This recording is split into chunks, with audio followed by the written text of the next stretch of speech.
সালাম আলাইকুম ভাই, কেমন আছো? ওই তো আমরা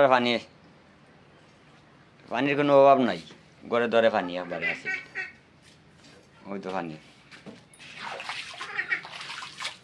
এবার কোন অবস্থায় আসলাম আমি ওর দিন গোরটা কি লামিয়া গেছে পানি। এ দূরে থেকে না বাও,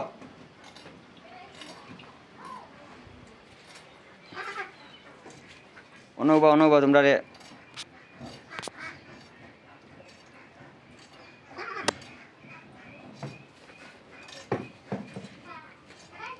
প্রচুর পানি।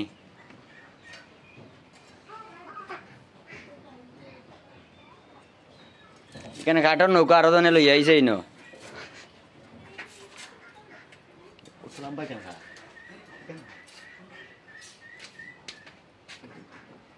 এখান থেকে 22 লাম্পা বানাই দিছে।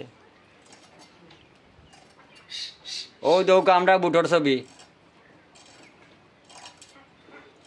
আর কাঠ খালান বয় না, ও বাজারও যাইমো কাঠ কাটার লাগি।